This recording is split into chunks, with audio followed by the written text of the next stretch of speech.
Hey, friendo, Steve here. And Larson. And welcome back to Going In Raw, the only pro wrestling podcast you need to be listening to right here at youtube.com/Steve and Larson. Available wherever podcasts can be found, and of course, taped live at the Twitch and at the YouTube, twitch.tv/Steve and Larson, and the youtube.com/Steve and Larson.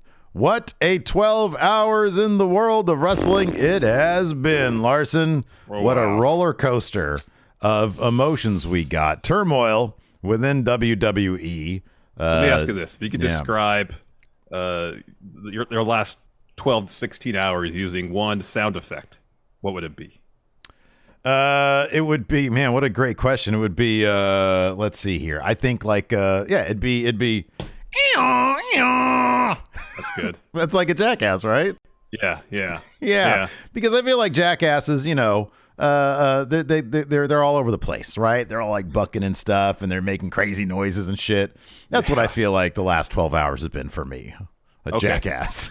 Okay. All right. So here's the deal. On this episode of Going in Raw, of course, we are going to be talking about last night's NXT New Year's Evil. Because, we're going to fill out the show, but I kind of feel like we don't need to, but it's what we do here on the show. Yes. But, of course, more importantly, we're going to talk about everything going on with the WWE, including Stephanie McMahon resigning from the company. Once again, Vince McMahon being voted in as executive chairman of the board, and a rumor killer about the WWE being sold to the Saudi Arabian government's Public Investment Fund. Yes. So let's go back a little bit. So when news broke late yesterday that Steph had resigned from WWE and Vince was unanimously elected as executive chairman of the WWE board, and we'll get to that more in detail later. I don't know if you felt it, Steve, but it felt like something potentially pretty huge could be on the horizon. It was in the air, man. It was definitely in the air. Later that evening that something could be percolating, but that ended up happening because during last night's NXT, both Brian Alvarez, Dave Meltzer, a bunch of other people were alluding to something massive maybe about to happen. And then there was a lot of chatter on Twitter and Reddit about WWE possibly being sold. Then both Bodyslam.net's Cassidy Haynes and apparently it's DAZN, not DAZN. DAZN. Really? I had somebody confirm that it was DAZN, but it's DAZN? I guess so. Steven Muehlhausen reported that there was a deal in place for WWE to be purchased by the Saudi Arabia Private Investment Fund, and the company, through that purchase, would be taken private. Shortly after breaking that particular bit of news last night, Haynes updated his report, adding, quote, "The deal isn't completely finalized because WWE must provide notice to shareholders and other parties.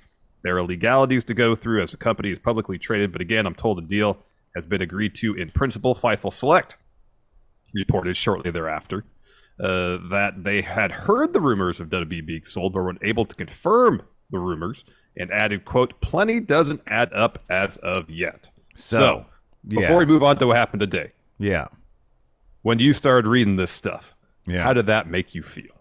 Bad. Yeah. Bad. Yeah. Great question. Bad. What about you when you heard about this stuff? How did it make you feel? Yeah, real bad.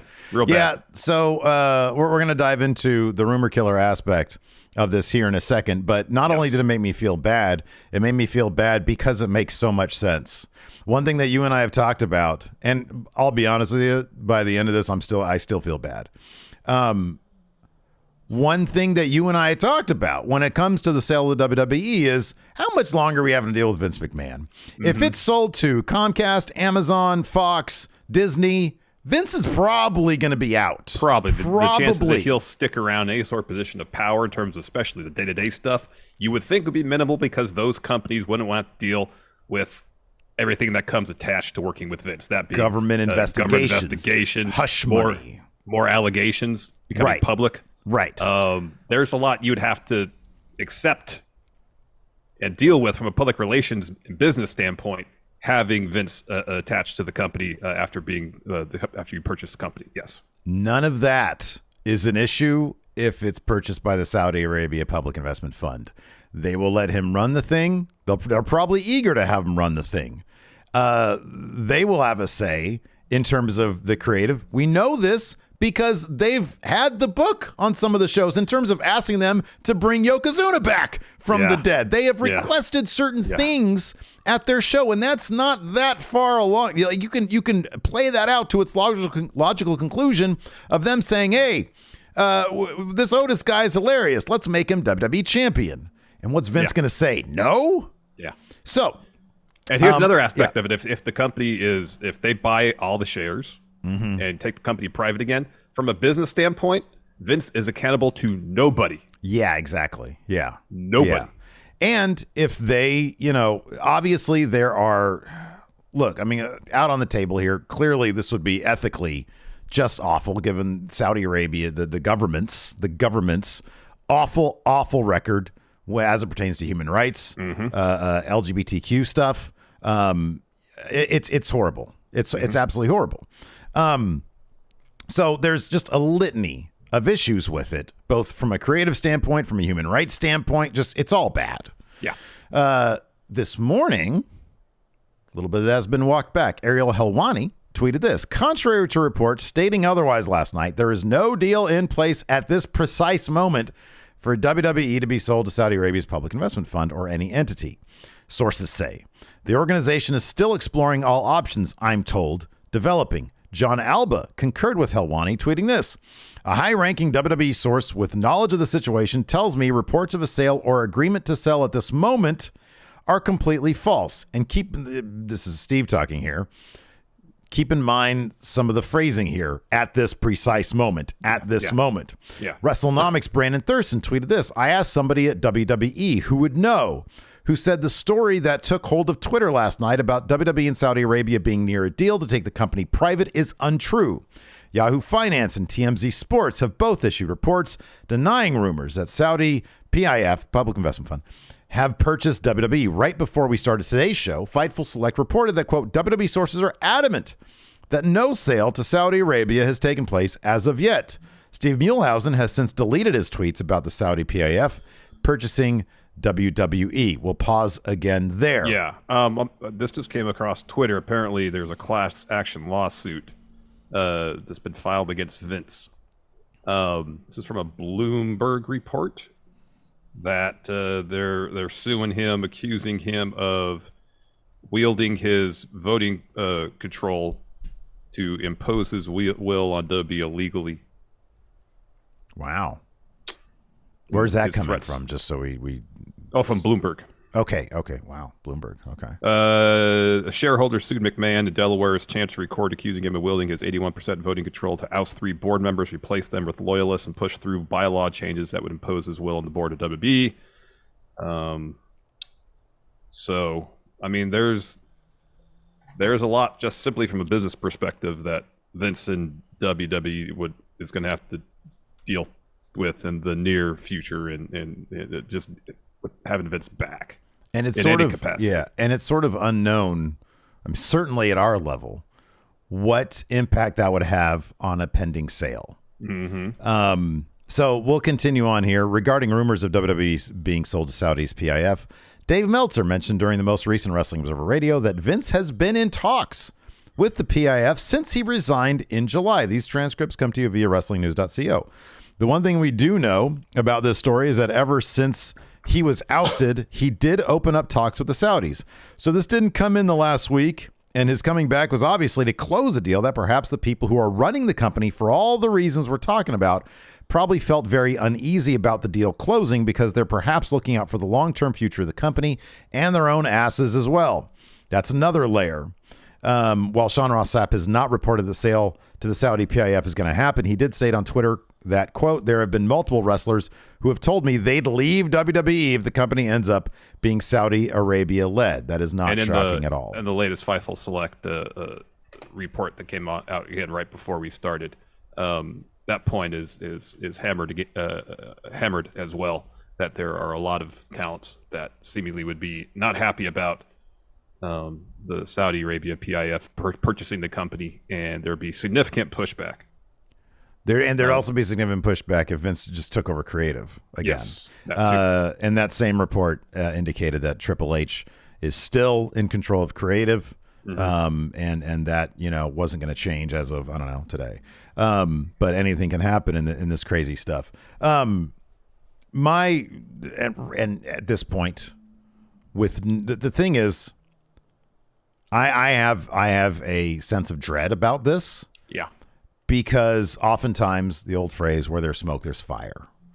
I don't think for a second that somebody just sort of made these rumors up out of thin air and then decided to put it out there. That'd be terrible for Steve Muehlhausen, be terrible for Cassidy Haynes. Dave Meltzer noted on Twitter today that prior to the UFC sale to Endeavor, like high ups in the company were outright lied to about the deal with Endeavor, with what's now Endeavor, to ensure the deal went through. And so while I have no idea what's going to happen, if the Saudi Arabian government, if the Public Investment Fund, which, by the way, I looked this up really quick, has about $620 billion to spend, which is the largest type of fund that exists on planet Earth. They would probably, if they wanted this enough, could double up any offer from anybody else, at least. Yep. You know, if NBC Universal says, because right now, I know the stock went down a little bit with this news, but right now here we go. The market, it was up over $90 earlier today. Let's see here. It's at 89.44. The market cap right now is at 6.65 billion. All right. Which usually the sale of a company goes above the market cap because then and so let's say Comcast were like, hey, we'll give you $8 billion, right? What's to stop the Saudis from saying we'll give you 16? Yeah, I know. You know? They could vastly overpay if they think that their primary goal is what people are calling sports washing, misdirecting away from their horrific human rights record and saying, oh, look, we got WWE. They're saying great things about it. This is a propaganda thing. Yeah. So if they're committed to this, they could outspend, anybody else. And I don't know if at that point Vince could be sued for saying no, because then shareholders, the fiduciary duty and such. Yeah. Right. Yeah. Like, whoa, you could have sold it for 16 bills and not 8 bills. This is my pure speculation. Yeah. And so if Vince McMahon wants to get this deal done, I'm pretty terrified that he'll be able to get it done, because Vince McMahon is a pretty savvy guy. And I don't know what kind of legal mechanisms would be able to stop it from happening. Yeah. Yeah. I don't know either. And I'm right there with you in terms of a sense of dread. It was earlier this week. We talked about the front office sports report about that was the first mention of the Saudi Arabia Public Investment Fund maybe being a bidder for WWE. And as soon as I saw that, I was like, oh, if that comes to fruition, there's a lot of bad in a lot of respects that's possible there. And with their TV deal, WWE's TV deal just coming up, WWE's that is, and if this rumor ends up coming to fruition, which as of now, there's no indication that it has, that could potentially complicate WWE's efforts to land a new TV deal potentially. And the only kind of precedent we have for that is Live Golf, where they spent a ton of money getting a lot of top tier golfers on their roster.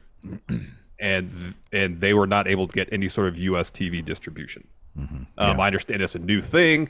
I know I saw today that golf makes quite a bit of money on their broadcasting rights, licensing their product for TV.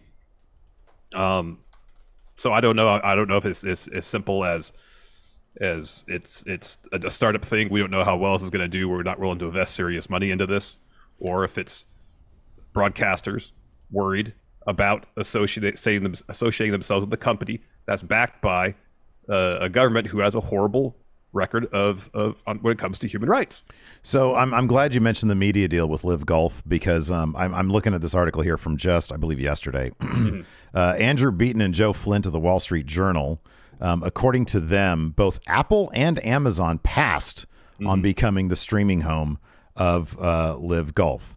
I know that they have signed deals elsewhere, but yeah, they're looking for Let's see here. Per Beaton and Flint, neither Apple nor Amazon expressed any interest in striking a deal with Live Golf, and no serious negotiations ever took place. The same is reportedly true for ESPN, CBS, NBC, and Fox, some of who already carry PGA. Yeah. So obviously there'd be a massive conflict of interest there. They wouldn't want to do that. But I think at least one of them, does Fox carry? I don't know if Fox carries PGA or not. No, I don't think they do. And so it's kind of interesting that they've said no.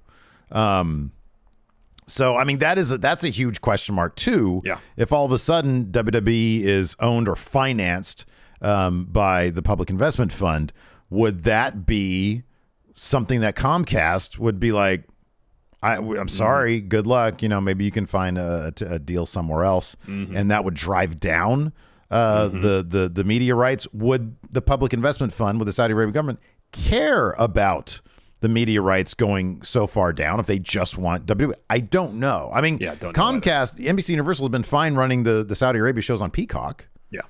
I don't know if they were sort of, handcuffed because of the contractual deal with WWE. That's entirely possible.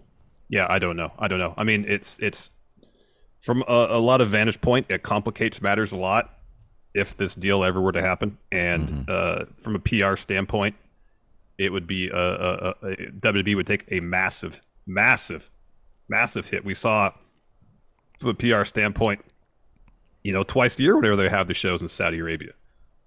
There's always several editorials about the sports washing aspect of it. And if that's something that is going to be kind of in people's minds 3 times a week, every week, I mean, at a certain point, if Vince has a ton of money, he has his control back, and so long as he has a TV deal, I don't know if he's really going to care about taking PR hits.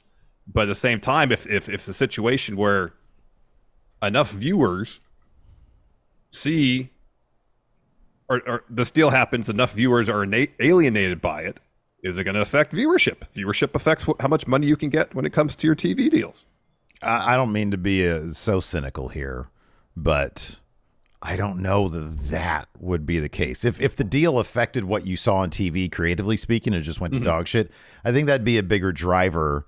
Unless there was some, because, sometimes a scandal will sort of break out into the mainstream, and what you're saying could be true. It's just for that to happen, it has to be a very, unique circumstance. Maybe this would be it. But yeah, I don't know. I mean, the legacy of the company, I don't know how much Vince McMahon cares about that, because if like I said earlier, if you extrapolate this out to its logical conclusion, where they would have power over the product, there could be any number of things they could do to tarnish the legacy of the company. To be frank, I mean, even simply ownership or a heavy investment would do that in my book, but I think in the estimation of many people who watch the product, they might believe that as well if the creative just started going off of a cliff. Yeah. I mean, we've heard anecdotally, and I don't know if it's in terms of the numbers, but back when WWE first signed the deal to do the 2 shows annually in Saudi Arabia, anecdotally heard a lot of people's like, all right, I'm done. I'm not going to watch WWE anymore. I'm going to cancel my network subscription back on time. And granted, if this deal is, comes to fruition, which evidently has not yet, are more people going to be like, okay, twice a year, yeah, okay, but, like the Saudi government now owning, whether all of WWE or in part or financing it, that's too much. I can't anecdotally compartmentalize. Anecdotally speaking, I've seen a ton of that, not just in our Twitch chat and our YouTube chat. There's been a ton of that. I could run a poll right now if I wanted to and poll the people. So yeah, I don't know. I've seen that in plenty. But there's a lot of unknowns there. One thing we do know is that Stephanie McMahon has resigned. We're going to talk about that here in a second, though. Larson, let's go ahead and talk about one of our sponsors here on the show. How about that? Let's do it. Let's take a quick break here to get a word from the sponsor of today's show, DraftKings. Steve. Week 18 of the NFL season. It's in the books, which means the NFL playoff picture is locked in. And I got to tell you, I'm really interested in these first-round NFC matchups. And you want to know why? Because you're an Eagles guy. I'm an Eagles fan. Yeah, they're doing great this year. They are. I don't know who they're playing around to. My go-to destination for wild card round action is DraftKings Sportsbook, an official sports betting partner of the NFL. That's right, man. And to kick off the road to Super Bowl 57, new customers can bet just $5 and get $200 in free bets instantly. Plus, all new and existing customers can get a no-sweat bet each day of the wild card round this weekend. So you're probably wondering, what is a no-sweat bet? Well, let me tell you.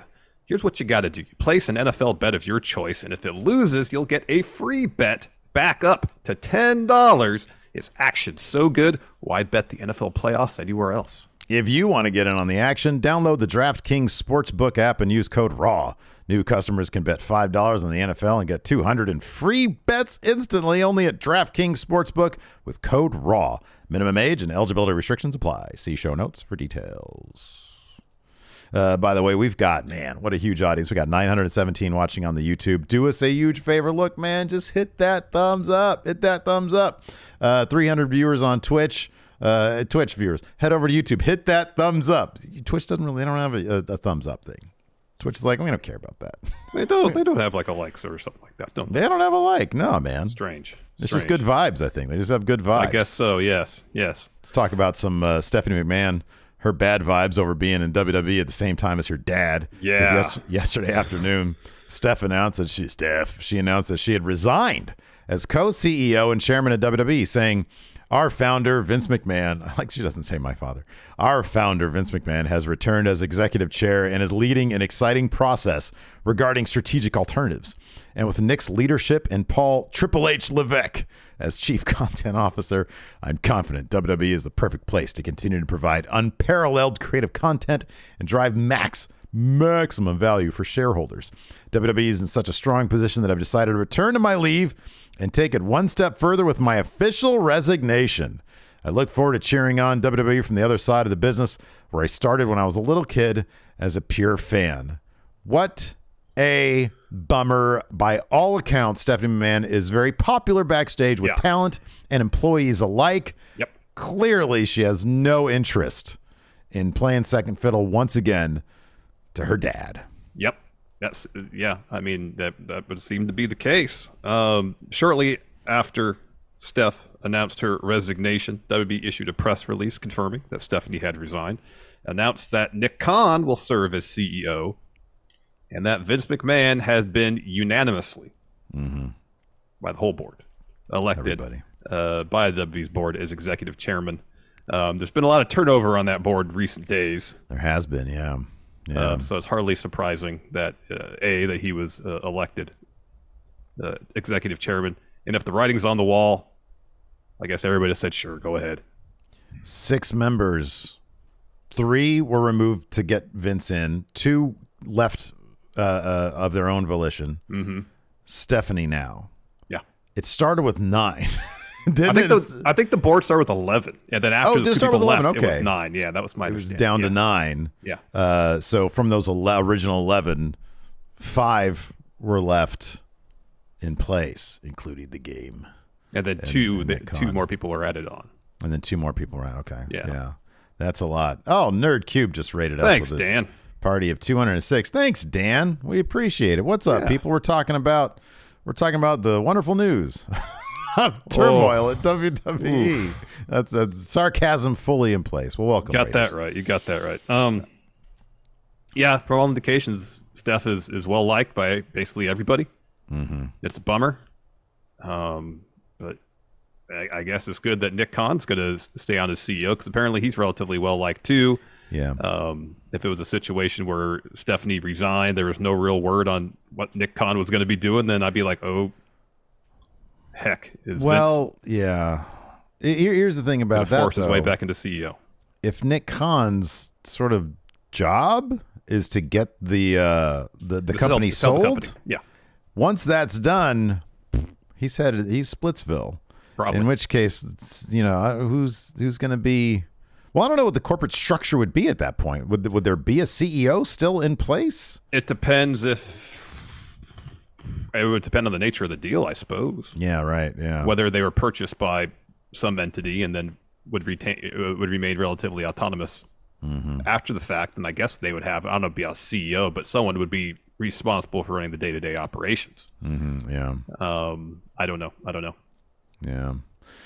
Yeah, man. I don't know. I mean, I was sort of bracing for, the news on your friend Triple H to be taken out of creative, and that hasn't happened yet. So it was because last night when there was all that kind of tweeting about something huge coming, you word earlier in the day that Steph resigned, you're like, oh, even then in the statement that that I think was, I can't remember if it was the one where Vince got elected executive chairman or not. It might have been the one where he announced that he was back on the board, where he was saying, hey, I have the utmost confidence in our management team, and so on and so forth. And even with that, with Steph gone, I was like, oh crap, is Triple H out too? Well, Raj Giri had tweeted about that, saying, earlier I believed that Triple H was good. I'm paraphrasing. I believe that Triple H was good. Now maybe not. And I wonder if and maybe he was catching wind of the Saudi deal and he was conflating one thing with the other. I have no idea. I don't know the guy. Who knows? But I mean, for right now, and apparently according to every report that's out there, including Fightful Select, everybody's reiterating up and down Triple H is staying in control of creative. But you know how this stuff goes. Like, it can change like that. And with Vince as executive chairman, now he's not prohibited from, sending a text, change this up. Change that up. Just because he's not running creative doesn't mean, what are you doing with this? You just stop doing this. That he's not meddling in other departments. Yes, he's not. Yeah, exactly. Yeah. God damn it, pal. What are you doing? And then what that is, just snowballs into him going to Raw. Oh, and, I know. And being a gorilla position. Well, then him coming out to the ring. Yeah, exactly. Yeah, I know. So I don't know. It all depends on what Vince wants.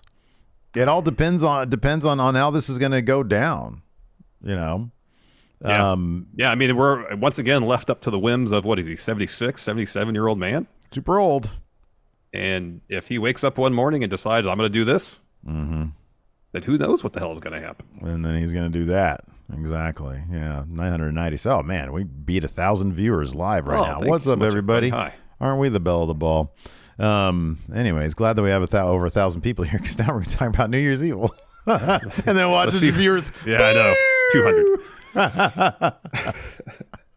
Oh, man. So, yeah, New Year's Evil last night. There is some good about it. But the lasting image for me, man, was that Waller-Braun Breaker match. Yeah. When that thing started at the top of there. By the way, one reason to stick around during this New Year's Evil recap, we're going to answer some questions a little bit later because we got a bunch of them. We got a bunch of super chats to get to, which actually we can get to some of these now that I think about it. High Plains Drifter with a super chat says Mansoor about to dethrone Roman. Again, be on the phone. We want Mansoor to be the WWE champion. Okay, well, we need 6 months to dig him out of this Maxim male model hole that he's in. Yeah. No, we want it to happen next week on Raw. Yeah. Oh, yeah. Okay, cool. Captain Solo. Is there a conflicting report? Ariel Helwani is saying there's no deal. What are we to believe? Well, Captain Solo. Like, Cassidy Haynes has had a pretty good track record. He's the one that broke that Bryan Danielson was going to AEW. Right. Amongst other things he's gotten right. A lot of people on social media here in chat are mentioning that Nick Khan used to be Ariel Helwani's agent. Yeah. Not to say that Ariel Helwani got his information from Nick Khan. Ariel Helwani's got to put that together, though, huh? Ariel Helwani has a pretty good track record for a large mainstream outlet, or he used to work for ESPN. And that's the thing about that his tweet that really, it's like, oh man, really, because he just says at this precise moment. Yes. It's not a flat out, this is never happening sort of denial. Right. It's like, it hasn't happened maybe yet. Technically, yeah, right. So I don't know. I guess it's up to the individual who they want to believe and what point of view they want to believe. I mean, it seems pretty clear, based looking at the totality of the reporting, that there was a lot of talk, a lot of chatter. This deal was done. Yet no one in the official capacity will confirm it, and whether they are even allowed to. Yeah. Something else entirely. I would say at this point, it seems pretty clear. The deal isn't official, but doesn't mean it ain't going to happen. Yeah, right. Yeah. Exactly. Now, it couldn't, and I don't know how long, they got the shareholder lawsuit. Yeah. And I don't know if all the stuff that Vince is being investigated for, whatnot, if a lawsuit if an injunction could be filed to prevent this from going through. These are questions way above our pay grade. We'll find out when you guys find out. Big C the monster here says over 600 people in chat. Let's get them lights up. We're at 993 now. Oh, we're from over people. 1,000. They're like, New Year's evil. I'm not here for that shit. So Dark Rain here in chat says, until CNBC, Wall Street Journal, or Bloomberg reports on a deal, I will not believe it. I'm not going to assume the deal is done until I see like an official word of it. Yeah, I mean, there's also the idea that WWE, once a deal is made in principle, I guess they could send out a thing saying, hey, this is done in principle, but there could be legalities that still need to be sorted out. There's not to say the deal can't fall through. I don't know. Yep. I don't know how long something like this could take to go down. Max Monroy says Vince versus shareholders feud of the year. Goki here is also talking about Vince getting sued by shareholders. All these are super chats. High Plains Drifter also with a super chat says, these rumors make me anti-horny. We should definitely bring Paul in at the end of the show, right? Like, we need to do that. I understand we gotta why. get a scoop.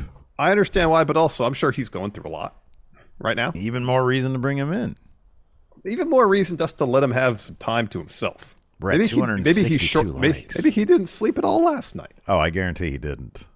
Maybe he just needs some rest. I think, dude, I'll be honest. I think at this point, Triple H has learned to sleep through anything.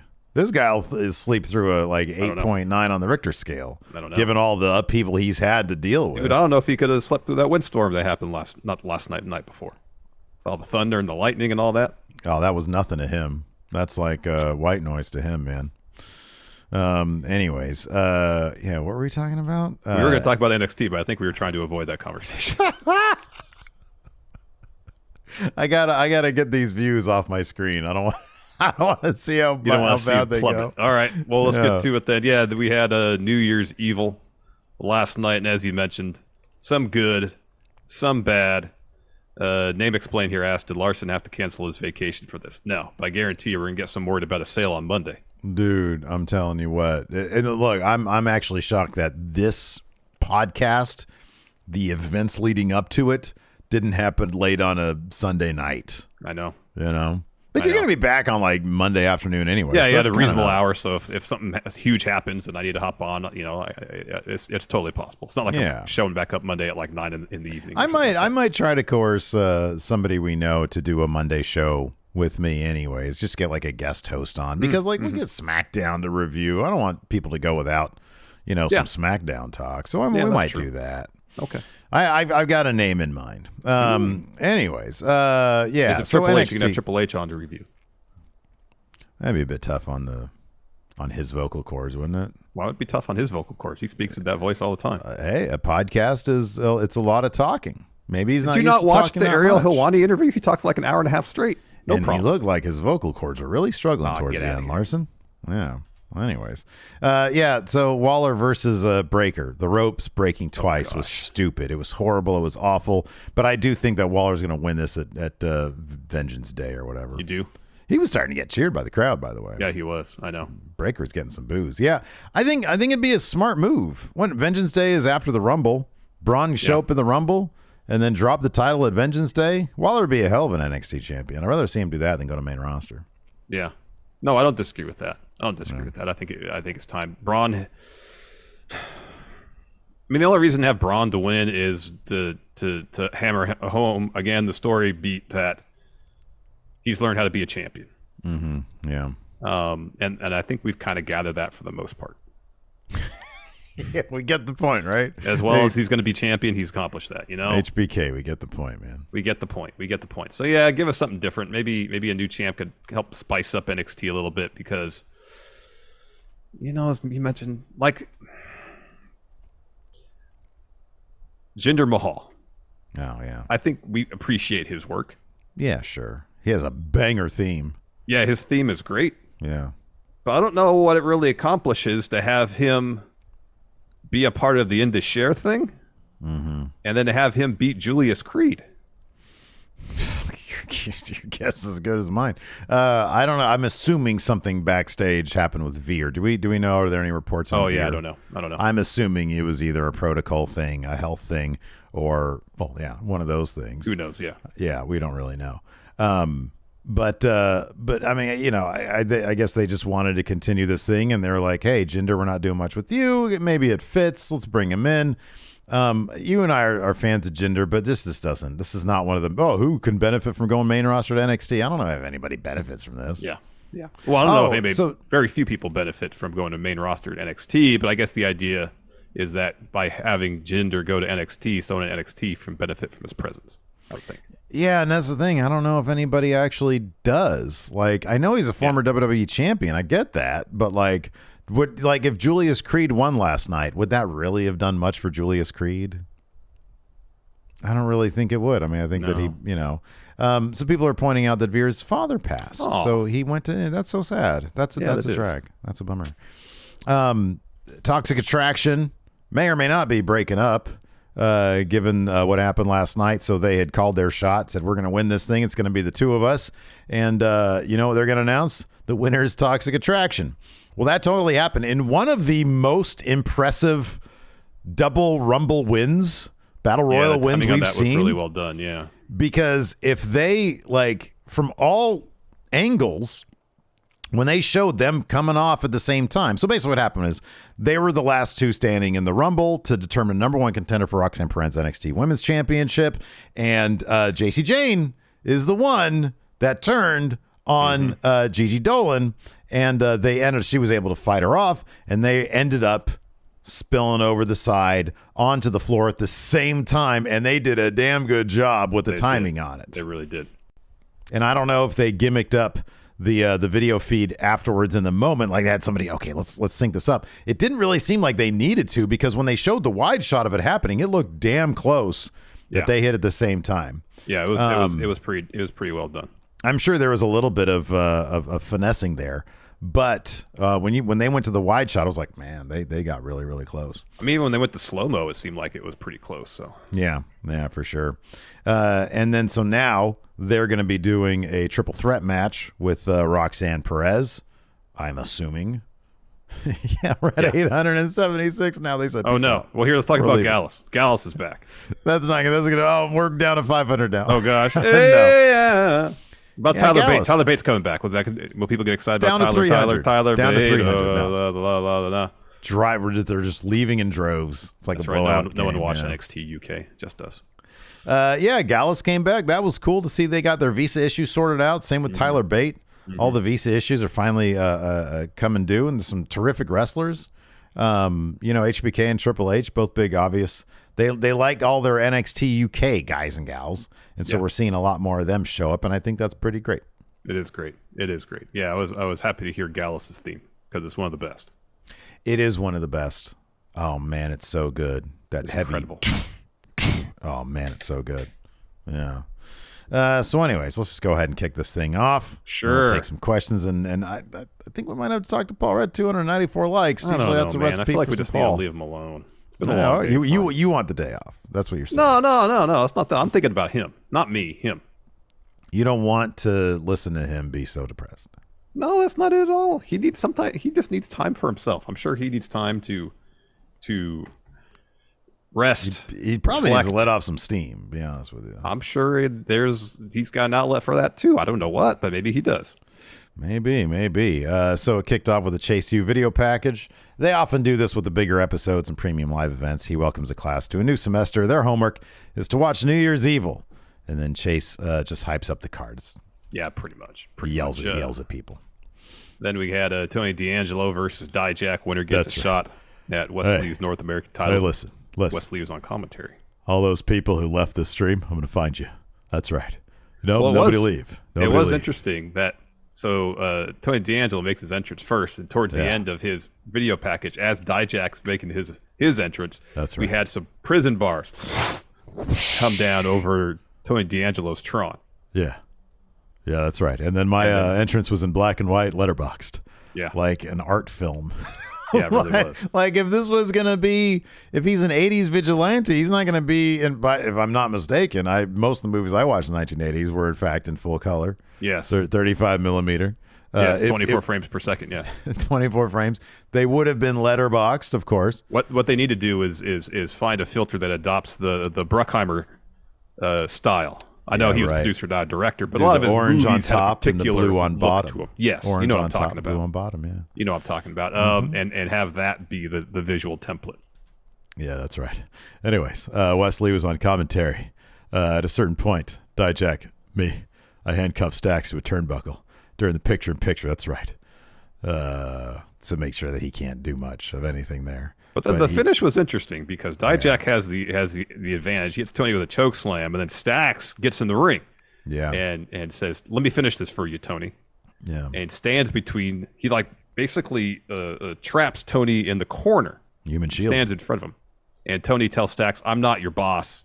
I'm family." And pushes him out of the way. Dijak hits Tony with a huge discus kick to get the win.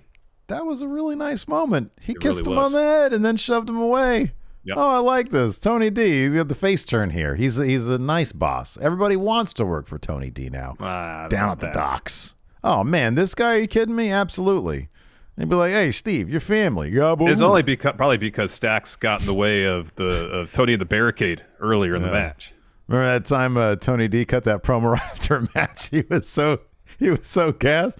He was really winded. All right, hey, listen. Oh, gabagool. Oh, goodness. Hey. That was pretty funny. Anyways, after that, we had a JC and Gigi interview. This is where they said they're gonna win the battle royal. And afterwards, you're gonna hear, because Mackenzie's like, "What's gonna happen if the two of you?" And they're like, "Gabagool, it's gonna be toxic attraction." Oh my gosh. Yeah. Then we had the Creed brothers versus Indashare. What we thought was gonna be Indashare. Chill Sangha makes his entrance. He says, "I got something to say, brother." Brutus is like, "We don't care what you have to say." And Brutus says, "Veer isn't here." Oh, sorry. No, Sangha says, he's like, "Listen, brother, Veer isn't here, but I'm going to fight this match 2-on-1. I'm like, "Oh, that's cool." And Julie says, "We're not going to do that. You guys say you're all about respect, but Veer doesn't have the respect to show up." And then the crowd starts going crazy because Jinder Mahal is there. And he shows up from behind. He attacks him. Sangha choke slams Brutus on the ring steps. Jinder hits Julius with a Colossus. Jinder takes the mic from Sangha, says, "Veer and Sangha might fight for respect, but I don't. I'm a one-man band." Yeah. That's right. That's right. And then Pretty Deadly, they're backstage getting ready for their match. New Day walk in and say, the Creeds versus Indashare match never happened, so your match is next. And they're like, "Oh, gosh, we got to go." Yeah. Let me get out of here. And then Valentina Feroz steps up to Sangha and Jinder, and she asks Sangha, "What are you doing? Is this who you are?" And Sangha goes, "Yeah, so this is about me and my brothers." And then he leaves. So then Electra Lopez steps up to Feroz and says, "Maybe it's time you start thinking about yourself, and this battle royal coming up is the best place, or is a good place to start." That's right. Sage advice there from Electra Lopez. After that, we had the tag team gauntlet match. So it kicked off, obviously, Pretty Deadly. They're trying to prove to the New Day that they are top tag team, and they're going to prove it by running this gauntlet. They said 3 teams, we're going to beat them all. So they get in there. They say, "There's no time to talk. It's time to fight. But first, we have something to say." New Day doesn't think, wait, what is this? They can win the tag teams. The New Day doesn't think that we can win the tag titles. So booked ourselves against 3 of the best teams to prove that we're ready to be tag champs again. So the first match is against the Rockers. I believe they said Fly and Brian Williams and Jimmy Jackson were the names. Good names. Those are good names. Pretty Deadly wins that match real quick with spilt milk. This is a crap team. This is like a jobber team. Yeah. And I guess the idea was that Pretty Deadly booked themselves against 3 jobber teams to get themselves a title shot. So New Day come to the ramp, say, "We knew you were going to do something like this, and we're not going to let you get off that easy.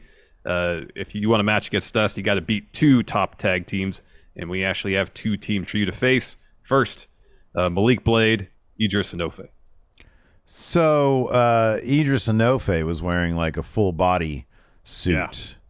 Yeah. Is he just covering because he got a giant WWE logo tattoo on his pec. He had a really cool tattoo on one pec, and then he did this.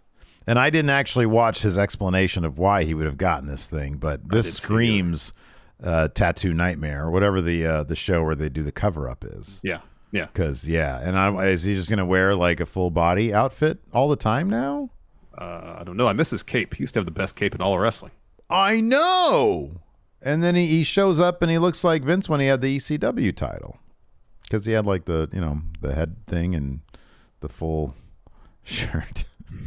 he does. I mean, if you look at the picture of Vince. So they come out. I don't know when they're going to push these guys, hopefully soon because they're great. But in this case, Pretty Deadly gets the win over a Nofe on the roll-up here. So New Day come out again, and they're like, hey, we got our dudes. We know they're tough because we just fought them. Briggs and Jensen. And the camera cuts backstage, but Briggs and Jensen are laid out. And instead, boom, tsh, boom, boom, boom, boom, psh. Yeah. Oh, wow. Gallus comes out. And then we get Gallus versus Pretty Deadly. Gallus just wrecks Pretty Deadly on the outside. Then they hit their finish on Wilson for the win. Gallus goes to the ramp. They talk some shit to New Day. Yeah, it's good having Gallus back. Oh, man. Gallus boys on talk. Yeah. Yes. They need to bring back the Supernova sessions. I know. Where's Noam Dar? It's the only good talk show. It's the only good talk show. I know. Did he? No, I don't remember. So. I know Shaw Samuels did. Yeah, I don't remember Noam Dar getting released. But yeah, Supernova Sessions was like the one talk show segment that was actually and consistently great. Yeah, man, it was good. Then we're backstage. Julius Creed is walking out of the medical room, and Ivy Niles following behind. And he's like, I'm good. I'm sick and tired of getting jumped all the time. We got to send a message. And she's like, well, Ginger's a former WWE champion. He's like, I don't care. Tonight, I'm going to knock his teeth down his throat. And Ivy says, we need to move on from these guys. And Julius says, there ain't no moving on. There ain't no moving on. And Ivy's like, fine. I'm going to go prepare for the Battle Royal. These are hilariously poorly acted. Like, it's charming because it's so poorly acted. Oh, look at my cat back there. She's awake. What is she licking? She's just big dummy. Anyways, it's like I gave her peanut butter, but I didn't. Oh, wow. Big yawn right there. Anyways, earlier in the day, we've got Mello and Trick, and they sort of do this bit at the diner where they mock the Apollo Crews thing. The Apollo Crews stuff, yeah. So Carmelo has his diary out, and he's writing out his visions and stuff. Trick sits next to Mello. He's got a luchador mask on. Mello says, man, you're messing with my train of thought. And Mello says, Cruz is blinded by the NXT title. The title doesn't have Apollo written on it. It has Mello written on it. And Trick says, Mello, you don't have to write this down. We can speak it into existence. These guys have just off-the-hook chemistry. Oh, yeah. Royal Chief here in our Twitch chat says, horribly acted or horribly scripted? It's not terribly well scripted, but it is horribly acted. Yeah. It's a little bit of both, yeah. Mm-hmm. So then we get the countdown to the new year. Tiffany Stratton makes her return. Yeah, good to see her. She was making such good progress as a wrestler, man. Yeah, she really was. She cuts a promo, says, how badly did you guys miss me? I know you all probably missed me so much. It's not even funny. Every woman in the locker room is sweating because NXT's biggest superstar is back. And I can't blame them for feeling inferior because I'm a revelation. My first 9 months being here, I picked up the business better than any woman ever has. In the past 5 months, I've watched every woman failed miserably trying to replace me.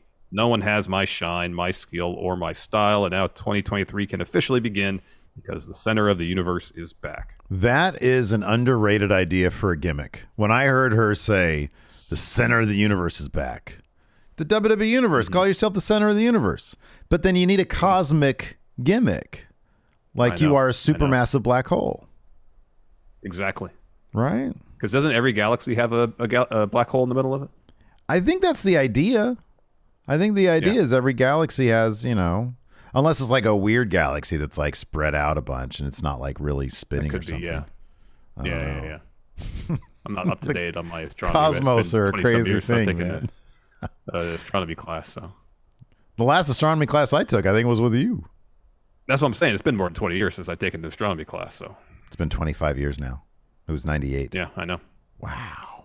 I know. Wow. And my friend stopped going. No, it wasn't 98. It was probably 96. Oh, my God. You're right. It was 96. Holy shit. We're coming up on the 30-year anniversary of us. I honestly think our friendship was forged tightest in that astronomy class. Definitely. So shout out to Jenny French for not showing up on day 3, because she was my friend, and then I was like, man, she's not here. Who else? I was like, oh wait, dude, it's Larson over there. I know that guy. And then I went down there and Going in Raw was born. Basically, we'd sit next to each other, try to make each other laugh in the middle of class. That's basically the whole thing. It's literally what we do here. Yeah, it's just what we do. It started almost 27 years ago. Mm-hmm. Wow. So after that, we are in the parking lot.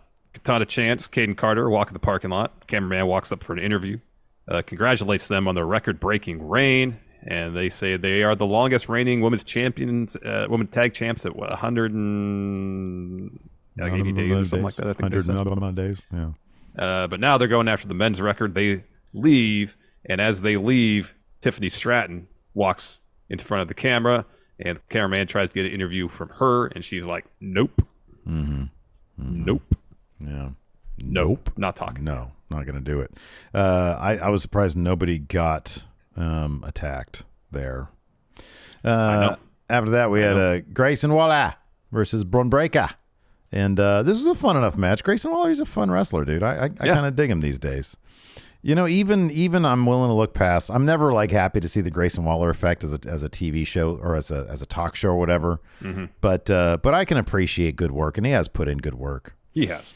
I mean, he's one of the characters and performers there who have grown a bunch since 2.0 started. So yeah, absolutely.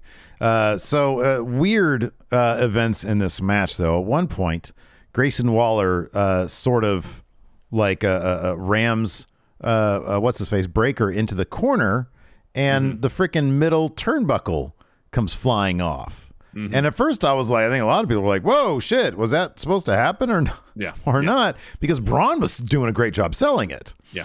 And then the great thing is, as they start to go to commercial, you see Waller grab the rope and start choking out Braun Breaker with it. And I'm like, wait, no, stay there. I want to see what he's doing right there. Because all the ring guys, they start coming, trying to put it together. He just grabs the rope and start doing that. Yeah. So that was good. But then the poor craftsmanship of this ring come into play at the finish, because Grayson Waller kind of has Braun Breaker on the ropes. He did this great thing where like he did his finishing move, but instead of hitting the stunner, because he does the setup for it where he jumps in, and he hits him with a knee instead. Yeah, because Braun, I think, was trying to counter with the spear and said, he just hit the knee. Yeah, I thought that was a really, really creative move. That was. So he goes to the second turnbuckle and starts kind of like walking across the second rope carefully, and it breaks. And he tumbles out, gets counted out. That's how the match ends. And after the first time that turnbuckle broke, throughout the rest of the match, anytime anybody in the ring, you watch the second rope and it's vibrating like crazy because it's barely on there. Yeah. Just barely. Yeah. So it's kind of a lame way for this match to end, just to set up the cage match at Vengeance Day. Like, do a double count out or something like that, you know? Something interesting. I know. Something that shows that Braun might be vulnerable a little bit. Yeah, right. Like Grayson Waller's able to egg him on to the point where he gets counted out. So he doesn't get a win, doesn't get a loss, but he doesn't get a win. He's like, hey, I got this over you. A fabricated, poorly constructed ring, number one, seems kind of dangerous. No, because like when you see Waller, they did a replay of the spot, he's very coordinated in making this look, good, but still, and that's fine that they want to take that risk with their bodies. That's totally fine. But it's just, to me, it's just creatively speaking, it's a bit on the bankrupt side. I was not huge on it. Same with the Demon stuff at Extreme Rules 2 years ago. Yeah. I mean, this one at least doesn't need some sort of explanation, other than someone didn't do their job very well. I know. Yeah, exactly. Yeah, exactly. And then, later on, like you said, Shawn Michaels said, this is not going to work. Heartbreak says cage match. We need a decisive winner. After that, we had a Roxanne Perez interview. She's asked who you want to win, and she says, I'm rooting for Cora. No, I'm kidding. Actually, she says, I'm fine with anybody but Cora winning. So this is all a huge opportunity to get a title shot at NXT's first premium live event out of the Performance Center in 3 years. And then she's asked about Gigi and JC. She says they're definitely threats. They've dominated the tag division for a couple years, but only one woman can win. I can't wait to watch. Yeah. After that, we had a recap package for Drew Gulak, and hey, Drew, let's go smoke some weed. Then we had Apollo Crews in the locker room. Axiom walks in. He's like, hey, man, thanks for staying on last week. Crews like, Trick and Mello run their mouth too much, and Mello won't let me hear the end of the win. He got over me. He says, I can't let this be a one-and-done thing. Axiom says, don't let it get to you, man. And then Crews is like, well, you're a numbers guy. There's two of us. There's two of you. And Axiom says, oh, Lord. So that's how it went down. Exactly. They're gonna have a tag team match. Yes, against those dudes. Yeah. Then we got Hank Walker against Charlie Dempsey. Dempsey got the win here. He locks on his finish, kind of close to the ropes, and Hank is just reaching out for that bottom rope. Yeah. And then Dempsey rolls both of them towards the center of the ring, really sinks it in. Finishing submission he does, and Hank has to tap immediately. This match should not have been as competitive as it was. No. Charlie Dempsey should have, within 15 seconds, rolled this fool up and tapped him out. After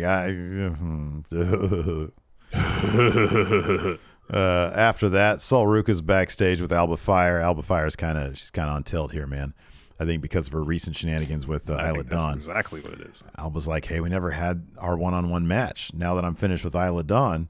Saul's like, no, that's cool. Maybe another time. And Alba's like, well, do you want the match or not? Saul's like, yeah, sure, dude. Hang 10. And then Alba's like, I'm sorry I went off on you. I've been through a lot recently. End scene. Yeah. End scene. Then we got a Tyler Bate video package. He's coming back. I wish he would. I wish they'd drop the stupid Zen shit. I'll be honest with you. I don't need continuity when it comes to Bert here. I just want him to be completely, Tyler Bate, but not. I want him to be the British Strong Style guy. That's what I want. Yeah. Maybe that's just not who he is anymore, Steve. I don't get what I want sometimes. So after that, this was weird. So there was a Twitter thing of NXT Anonymous where there was a video being shot of Scripps doing something in the locker room. He dropped a shit in somebody's bag. Who was it? Yeah. That was Mensa. It was Aura. Wasn't it Mensa Aura? Yeah. Yeah. Or he left a note in there. Yeah. But he thought he was being slick, but Anonymous was videotaping him. Yeah. I kind of feel like they took the Scripps character and then said rather than doing prank calls to the PC, then they're just going to be videotaping. Yeah, right. But it's okay, we got another Scripps type character going on here. We got another Scripps type guy, and then on top of that, you've got Stevie Turner now as a Twitch streamer, so there's some overlap there too. We'll get to that here in a second. Yeah, we will. So then we got Jinder versus Julius Creed. Jinder gets the win here thanks to some Sangha interference. Sangha distracted Julius when he was up top.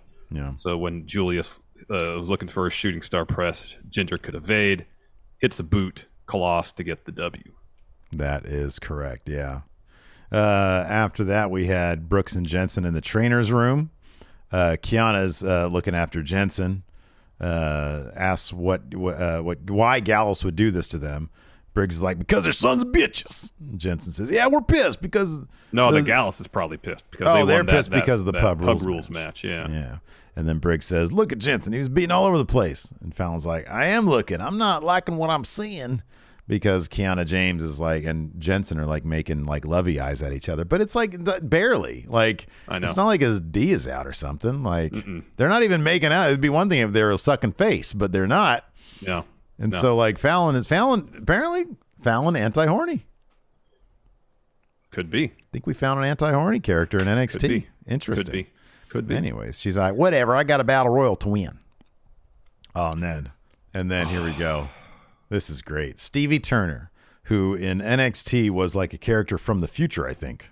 That was the idea, in UK. Was never really implemented in any way that was terribly convincing. No. She wore attire that looked like she was one of Biff Tannen's son's cronies in Back to the Future 2. She wore attire that would have looked futuristic back in the late 60s, early 70s. Right. She looks like she should be carrying a hoverboard out to the ring. She would be a good mixed tag partner with Kushida. Yes. But now she's a Twitch streamer. It shows video of her doing stuff from UK, and then all of a sudden there's the little Twitch screen of the camera screen. Yeah, of she's her doing watch along to her own work. Yeah. Yeah, right. The funny thing is, she's she doesn't actually have a Twitch stream, so I don't know where she's streaming to. Yeah. And the other thing is Vince McMahon's back. Why are they starting a Twitch streamer gimmick when Vince McMahon is back? And chances are he's going to be shutting down all those Twitch streams. That's possible if he resumes any sort of day-to-day control over the company. That'll definitely happen. What kind of, so John Fear and Loathing here in chat says next week she unveils her channel's emotes. What kind of emotes do you think Stevie Turner would have on her Twitch stream? I feel like just kind of vaguely futuristic looking designs. I think there'd be like one of Doc Brown like yelling. Could be. You know, like the animated one, like or like the fire tracks from the DeLorean. That's good. Yeah. That's good. I understand this is an attempt by NXT to do something that might be relatable to a younger audience. Mm-hmm. But it's also this type of stuff that it seems so it lacks any sort of genuine quality to it that people are going to see right through it. Yeah, I agree. I mean, it's one video package. Maybe there's more to it that'll flesh it out and it'll be better. But right now, I'm just kind of like, I mean, I'll be honest, man. You know, my 7-year-old, she's been watching like, you know, on kids' YouTube, some video game YouTubers.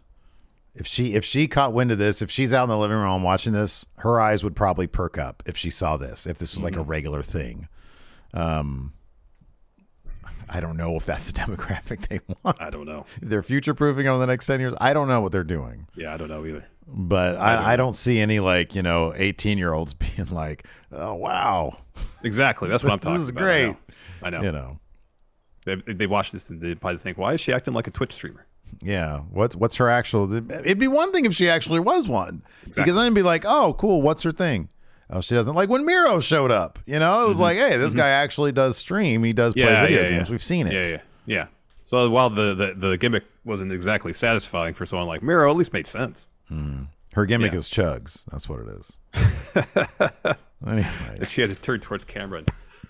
Thank you. Thank you guys for rating. I just really, really appreciate it. He seems like the nicest guy. He is the nicest guy. Just the nicest guy. Anyway, shout to Chugs. Yeah, Chugs is great. Yeah. Then we got main event. The Women's Battle Royale. And there was like a good 15 minutes left in the show to get like a 30-person Battle Royal out of the way. Yeah. So like once the elimination started happening, they were pretty hot and heavy, man. They were just There was a great spot, though, where Sol Ruka evaded elimination by walking on her hands around the ring post, bracing her feet under the bottom rope, and basically sitting up to get back on the apron. Damn it, put her in the Rumble. It was pretty incredible. She should be in the Royal Rumble. Yeah. To do some shit like that, because she is impressive with the stuff that she can do. Got that right. I mean, they tried to do some little story bits here, like Indy tries to eliminate Gigi, and then JC ends up eliminating her to save Gigi. I know Indy had beef with Toxic Attraction. Nikita Lyons eliminates Elektra Lopez, but then Zoe looks to eliminate Wendy Chu. Wendy lands on that body pillow that she carries with her is on the floor. Then Lopez pulls it out from under her feet. That was creative. Zoe eliminates Nikita Lyons, but then Sol Ruka throws Zoe out while she celebrates the elimination. And then Alba Fire throws Sol over the top. So our final four are Alba Fire, Valkyria, Gigi, and JC. Down for like a good 2 minutes here. Valkyria had a really impressive showing. Yeah, for sure. And then there was this point where she was trying to eliminate Alba Fire with some head scissors. Instead, Cora Jade, who had been eliminated early and already come out once to try to interfere in the match again, jumps over the barricade, tries to take out Valkyria, and that allows Toxic Attraction to eliminate her after she had already eliminated Alba. So Toxic Attraction celebrating in the ring. Yeah. We did it. Like, hey, we did it. We did what we said we were going to do. And then JC looks at Gigi like she just wants to punch her. Oh, she has the evil look on her face. She goes... She did. Instead, she raises Gigi's arms, and they're like, well, there should be a winner, right? And JC's like, I'll eliminate myself. I'll do it. And Gigi's like, no, don't do it. JC's about to step over the top rope, turns around, kicks Gigi. So they're brawling. They both end up on the apron on opposite sides of a ring post, and they both end up on the second turnbuckle. JC's looking for a superplex to the floor, maybe. Gigi blocks that. They're brawling, and they both punch each other, and they both fall off the ring post at the same time. And the timing on this, as we mentioned earlier, was really great. Referees, they commiserate, and they declare both of them winners. Roxanne Perez comes out on the stage to like hold the title up and stuff. Yeah. And then we get that bit with HBK telling Braun and voila, that I want Heartbreak wants a decisive winner between you guys. You're going to have a cage match at Vengeance Day. Maybe just like, get a more competent ring crew. You don't need a cage match. It's not like the finish of this match necessitated. We're going to do it in a steel cage. The steel cage is going to start falling apart during this match. Yeah, he's going to climb up the wall. It's going to be, Someone's going to take a basic flat back bump and the ring is going to collapse. Yeah, that's just now their thing, is that the ring can't hold them. So yeah, kind of goofy anyways. Any more word on shenanigans in the wrestling business? I'm looking into it right now if you want to start asking some questions. I don't like this new update on Twitter where there's 2 different tabs for stuff now. Yeah, it's very irritating. Everything's broken there, man. So yeah, we have a questions thread here on the Patreon, patreon.com/Stephen Larson. It's a great way to help support Going In Raw. We got a variety of reward tiers there. Tomorrow we're reviewing WCW Nitro on number 1 on Overrun, the very first WCW Nitro. Not all of them. Not all of them. We don't. Just the first one. Of the day. No. Just the first one. Have you watched any of it yet? I mean, I've seen Luger make his debut.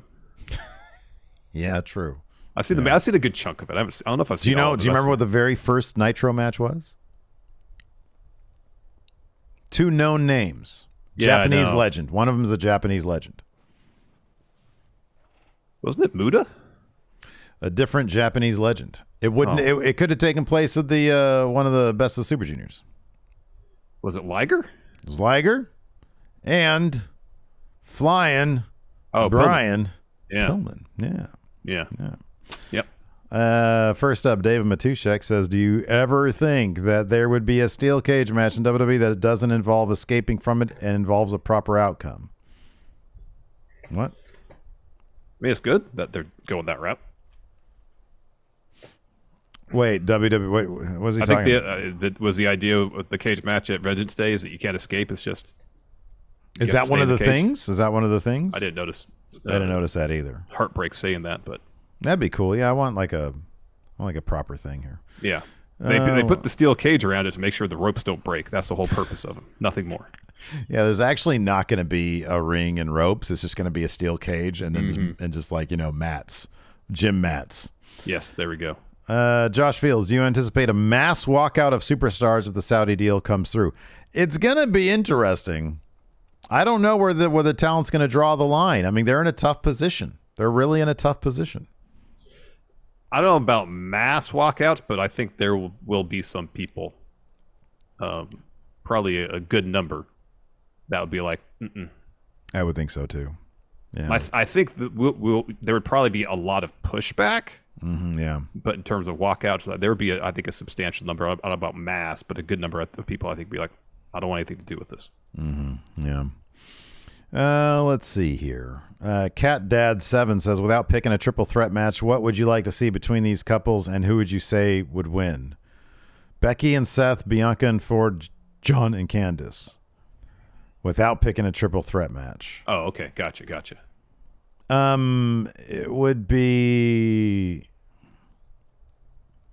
I don't know, like what about an intergender dudes versus gals thing? I think I think the idea is it'd be a tag match. It'd be Seth and Becky versus Montez and Bianca, or Bianca and Montez versus Candice and John. Any 2 of the 3. Well, he says without picking a triple threat match. Yeah, so it can't be all 3 teams. What he has listed That's here not are a 3 triple teams. threat. That's a 6-man tag. Well, it'd be a triple threat if it were Becky and Seth versus Bianca and Montez versus be a triple threat tag match. Yeah. Yeah. Without being that, then I would do a 6-man guys versus gals. Oh, gotcha. All right. What would you pick? I'd do Seth, Becky versus Montez and Bianca. That'd be great. What's going to do John and Candice? What are they going to do? They'll take the winner. Oh, okay. There you go. Gauntlet. Sure. We got next match. Double elimination, round robin type deal. So not a triple threat, but a 3-way dance. Kind of. No. I'm saying that's mine now. Yeah. Now I'm doing that one. All right, Chris Louis says, were the ring ropes staged or did they legitimately... No, they were staged. It's totally staged. They were staged. At first I was like, woo, but then it was like, wow. Jaime Fonseca says, with all the WWE selling to Saudi news being rebuked, start your own rumor that can blow up just as much as this one. Okay. Shad Khan buys WWE. Ooh. Yeah. Hot. There we go. Hot rumor. There we go. Hot rumor. Honestly, I don't want to start a rumor. I want a vague tweet. That's what I want to do. Eyeball emojis. You guys are not going to believe what's about to happen.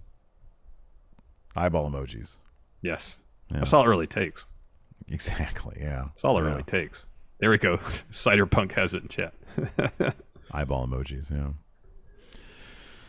Oh, here, perfect. Cameron says, if WWE was sold to the Saudi investment group, what deceased or retired wrestler would they try to sign to make world champion?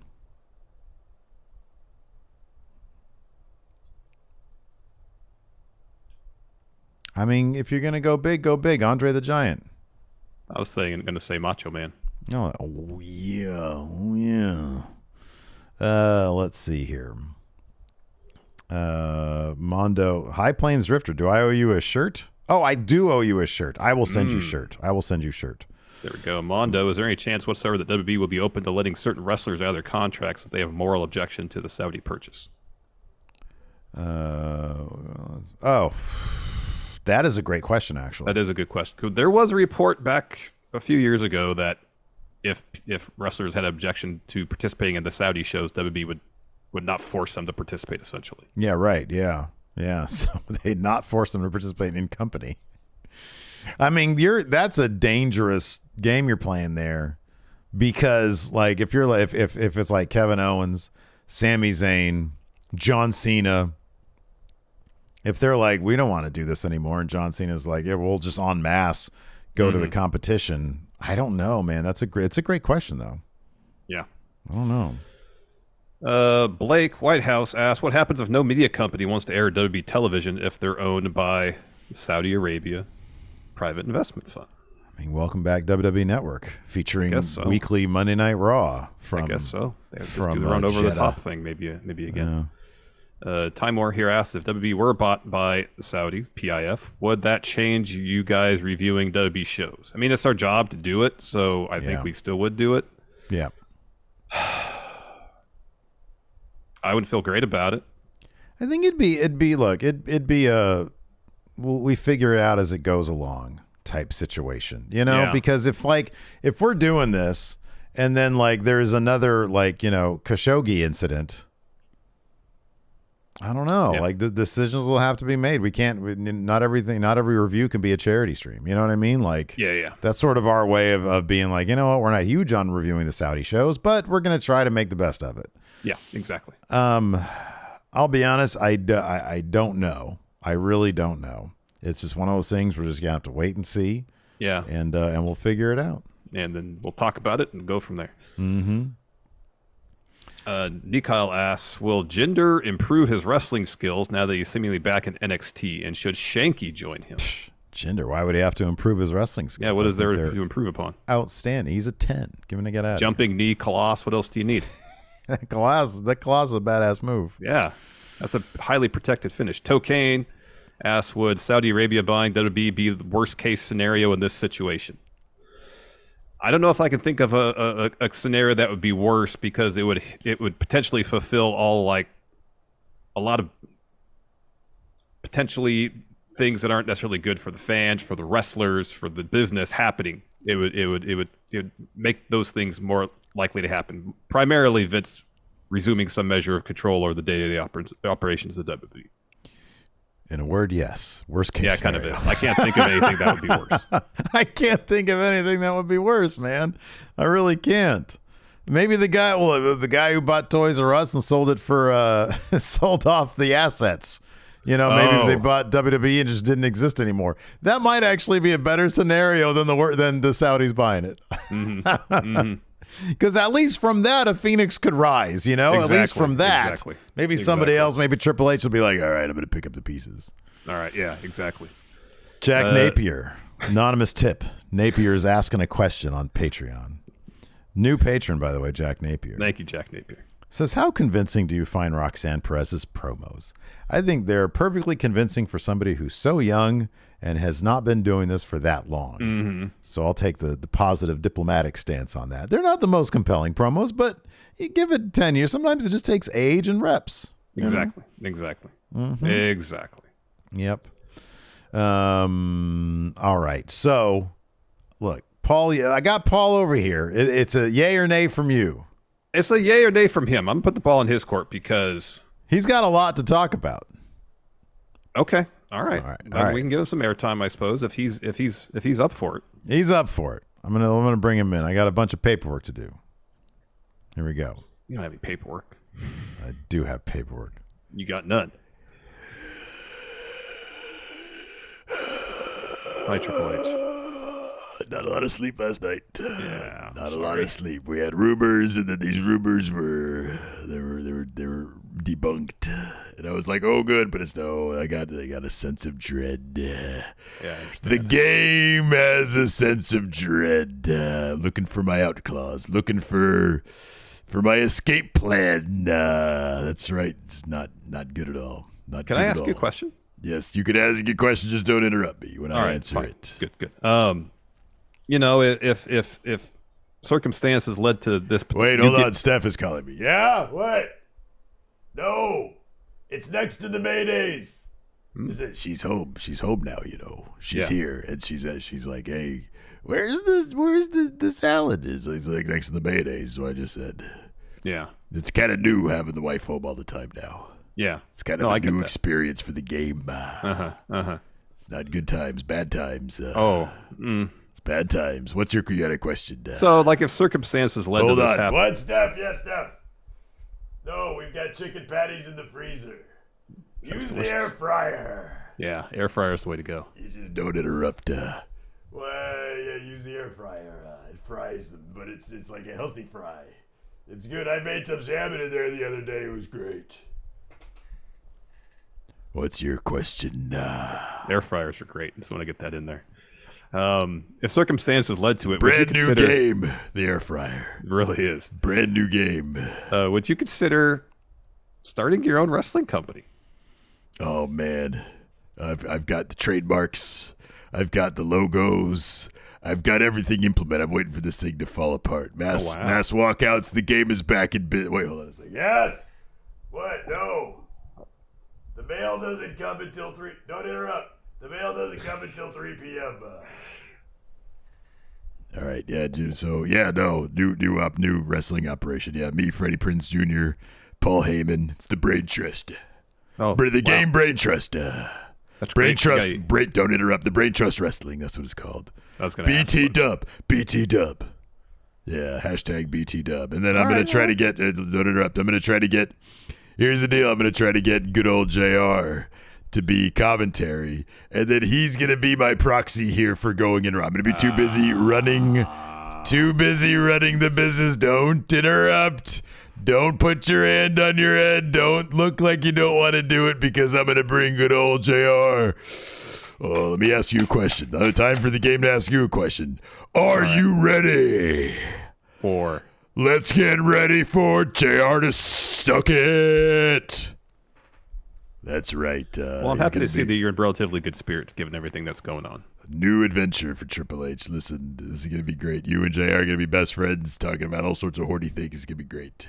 You're going to learn how to be pro-horny, not anti-horny. I'm not anti-horny.